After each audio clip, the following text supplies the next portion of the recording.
Welcome back to another episode of the BW View. I am pleased to be joined by Karla here from the Pomona Valley AJCC. Karla, thanks for joining me. Thank you. Thank you so much for the invitation.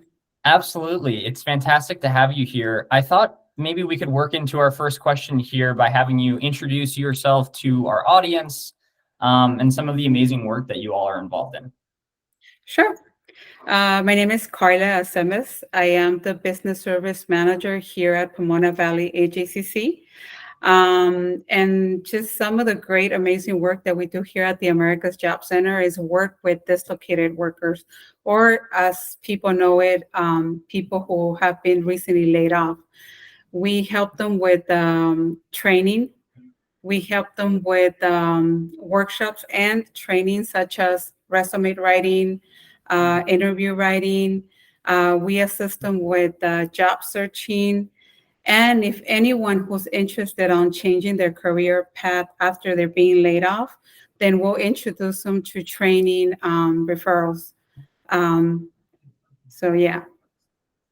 That's great, Karla. And I'm curious, how did you become involved in helping individuals throughout this process and folks that are looking for new employment opportunities? How did you start down this trend? So a little bit of my background comes from rapid response. I think we had mentioned that with you too. I'm not sure if everyone's aware of this program, but rapid response is a funded program by the county that assists people who have been recently laid off. So every company who is conducting a layoff of more than 10, they have to actually notify the county of them doing a layoff. So I was part of that team. Every time we will refer, we would get a referral from the county of a company who was doing a closure. We would go into the company and talk to the participants who were either being laid off that day or soon to be laid off. So I was close hand with these people.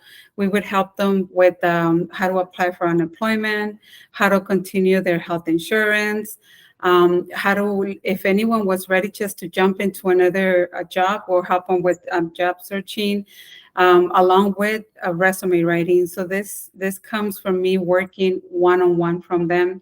Then I transitioned into business services, which is now working the other way around, working with businesses one-on-one, bringing in participants who have been recently laid off. That's great. And along this journey, kind of working into our conversation about apprenticeships, it sounds like a number of the roles that you all are working to fill could fall under the apprenticeship umbrella, with career changers, folks who have been recently laid off, folks who may want to try something new. Have you all had any experience in the past with apprenticeships, and what does that look like? We never had experience with apprenticeship, but we have had with pre-apprenticeships. We used to work with this school, the Heartland Construction here in Pomona, but never with the apprenticeship. This is our first time, and so far it seems that it's working well. Moving forward with working with you guys. That's great. And Karla, I'm curious, for the pre-apprenticeship, what did that look like? What were you all involved in there? We were involved in the training side with construction. That's what it was. Got it. Great. So folks would come to you to get an opportunity with a pre-apprenticeship, and then you all would help with upskilling that individual and getting them job ready. Correct. Mm-hmm. Great. Fantastic. And kind of working into our next question here, are there any strategies or resources that you typically recommend to individuals who are looking for an apprenticeship or entering the workforce to transition into a new career? I know you all have, the full gamut of things that you deploy to help these individuals change into a career or get upskilled, but I'm just kind of interested in how that process works. So the way that it works, a lot of these people, just from experience, I can tell you that a lot of these people, especially now after COVID, a lot of these people, most of them used to work at the same position or company for a long period of time. So my suggestion is always introducing them into the AJCC, to introduce them into the labor market information website. A lot of them were in a position where at the time where they used to work, it was in high demand or high growth, right? Now it's not. After COVID, a lot of these companies move out of state.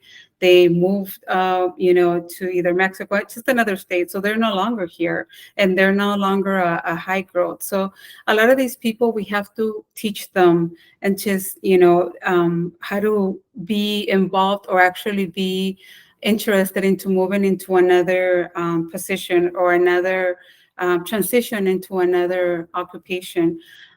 So my thing is always introduce them into the labor market information that will give them an idea of what's a high growth and what's coming up in the near future, especially what's going to keep them for the next 10 years plus, working. The next thing is looking to see what they want to do, what they're interested on. If they want to stay on the same, there's nothing we can do. We'll assist them with with job searching, hoping that they'll find a job within the same industry. But if they're looking to upgrade themselves, then we provide them with training. We have a lot of people who they change from one industry to another, and we'll provide them with training, short-term trainings, and get them ready, prepare them to the next field, and to make them successful. I think what you mentioned about interest is so important too for probably a number of individuals that are coming through the AJCCs, but also interest in an apprenticeship where people, it can really stick and have an impact and potentially lead to a really long career if they are Exactly. extremely interested off the bat. And it's interesting to hear that you kind of see the same. Yes, it's always good to be on the same path with the people. Like I said, my background comes from being with people. I've seen their faces. I see how discouraged they are when they're being laid off. So one of the things is making sure that we're on the same path as they are, teaching them and guiding them throughout this journey. Absolutely. And I think it's the AJCCs are uniquely positioned because you all see the ebbs and flows of the job market. And working into our next question here, I'm interested, Karla, in any trends that you've seen in the job market recently that are impacting the types of opportunities available to job seekers. Yeah, we were actually, one thing I can definitely tell you is that a lot of these companies are looking for experienced people who have been working on that field for a long time, not necessarily having a high school degree, college degree, but who have a lot of experience on their work site or their industry. And that's just a big thing because, as you know, a lot of the people that are working within, let's put one, logistics, a lot of these people are, high school graduates, but they're not necessarily, they don't have a master's, a BA. So introducing them into a company that is willing to hire them because of their experience, now that's a thing that I've seen. It has been a big change. Now, back in the days, no, in order for you to get hired for that, it requires you a little bit more of education. Now I've seen a big change on that. That's so interesting because I think that's where apprenticeships fit in so nicely, where the opportunity is individual, they gain that experience and start to get the 1, the 2, the 3 years of experience needed for some of these more, high paying and very high growth positions. So it's interesting to hear. Yes. And Karla, in your opinion, when these employers come into the AJCCs and the folks that you see so often, who's getting plucked the quickest? What are the qualities in these individuals that the employers really want and need? People who are committed to the job, people who are responsible. Like I said, their extended background, it's a big plus for them. We have people coming in from a small company, but because they have that experience, the long-term experience, they're willing to hire them. So that's one thing that they look for. mainly people who are responsible and experienced. And of course, having the training, and it's a plus for them. But that's something that is also offered here at the Americas Job Center. That's great. As we're looking ahead, I'm sure your team is involved in some kind of forecasting and obviously thinking about what could shape the future, but do you all see some big challenges that could potentially come up in the job market or for job seekers over the coming years, or maybe even in the short term?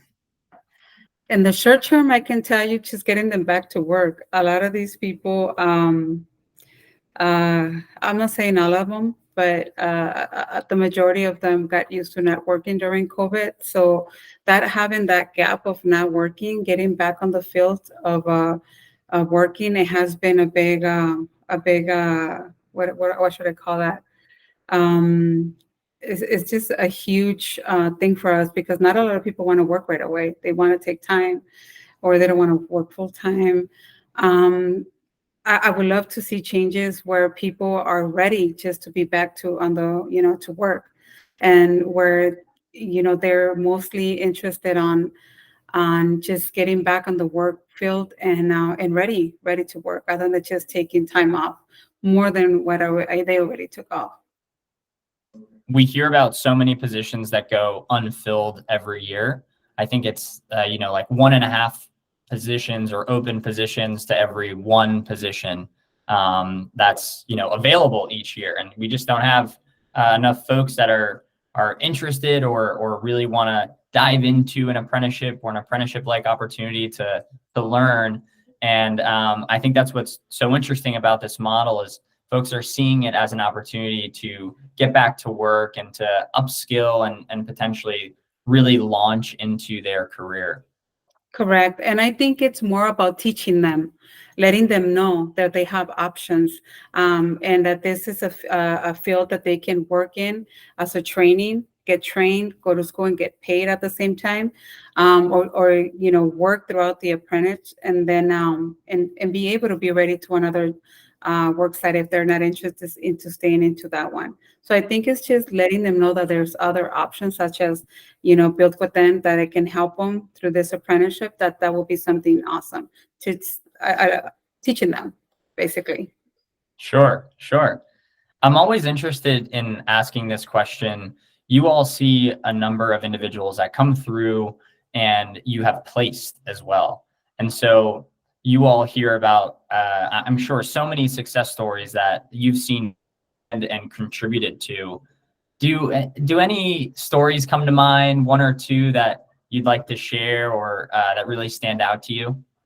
Yes, I have many of them, but one of them that really stands out, I'll share a couple, but one of them, it's actually this young adult, Jennifer. She started through the ARPA program.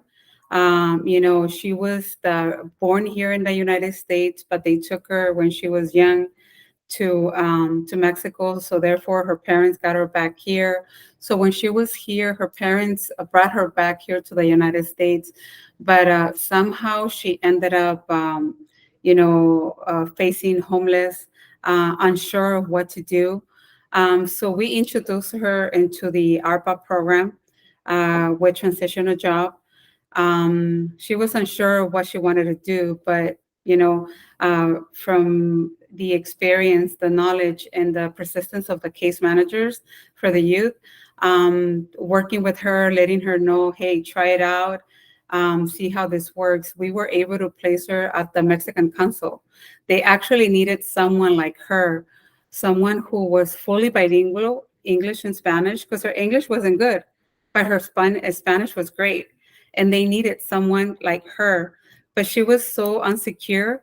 But introducing her into the ARPA program and introducing her to just let it see one-on-one, not just telling her, she was able to work through the ARPA program, and she's officially placed there working with the Mexican consul. So that's something that it's a very rewarding, seeing someone like that who goes through all these problems, and at the end, she faces herself with a full-time job, being able to help her parents back in Mexico because they're immigrants, and feeling that she's very satisfied with the job, and especially from the America's Job Center case managers that actually make sure that they push her to be in this path. So that's one of them. That's something that it's very rewarding, from the type of job that we do. Yeah, absolutely. That's a great story. As I was speaking with you all in person when we had the pleasure of meeting, and then also visiting some of the other America's Job Centers of California, it seems like everyone has a good story of someone that's landed in a position that they were really gunning for, and managed to come through your program and succeed into a new position, which I think is fantastic. I actually can tell you that I'm part of it too. I was unemployed. I was working for a company for 17 years, and I was laid off. And the company brought in the rapid response. So they introduced us to the America's Job Center, which I have never heard ever before. A lot of us, we didn't even know that there was an America's Job Center. We just knew that there was an EDD office that was going to provide us with some type of income. But a lot of these people, they're unknown of the additional services that they're provided. So I was introduced into the America's Job Center. I enrolled, and then I was placed into working with Cover California. I was doing the rapid response team, but with Cover California. So I was basically introducing the insurance services to the layoff people. Eventually, working with rapid response, I got hired to do what I'm doing now. So I can tell you that the program works. The programs is step by step. Have to be patient. Have faith on it, and just be positive into things are going to move forward. And that's exactly what they do. Here, it's not just you being laid off. It's they walk you throughout the steps of making sure that your income's going to be there. Your health insurance, it's going to be there too, because they introduce you to some of the services that you can apply while you're laid off. And then just job search, training, anything that you need in order for you to succeed or even become better than where you were before. First-hand experience. Thanks for sharing that, Karla. Yes. Do you have any other good stories that you're willing to share? I feel like we're on a roll here. I do have another one. I have actually Andrew Rodriguez is another one of our ARPA transitional jobs. He found himself too not working, and he was affected by COVID, as you know. So ARPA, it's one of the programs that we can actually work with them and assist them with transitional jobs. And now he's actually working with Support Solutions Homeless Services, where he's actually working one-on-one with the homeless community. He's taking care. He's actually in charge of bathing them, making sure that they're clean, putting on new clothes, getting rid of the old ones, just making sure that they're clean and ready to be there. So he came the other day to sign his timesheet, and he's like, you know what? I find myself, what I'm doing, that I like it. I never thought I was going to like it. He did mention that, he was just looking for a job and wanted to be out there making sure that he provides for his family. But just the fact that he knows that he's working and doing something also that he feels rewarding, it was extra. So I'm hearing that too. It's actually, I think it's a good thing. Yeah, absolutely. I think it goes back to the point you made earlier as well about being passionate about the position and how important that plays a role into being successful. Correct. Yes. Great. Well, Karla, I really appreciate your time today. This has been fantastic chatting with you. Hopefully we get to see each other in person again before too long. But thanks for joining. I appreciate having you on. Thank you so much. Thank you so much. Thank you. Absolutely. All right. So for our guests listening in or watching, thank you so much for joining us. And that wraps up another episode of the BW View. We will see you next time.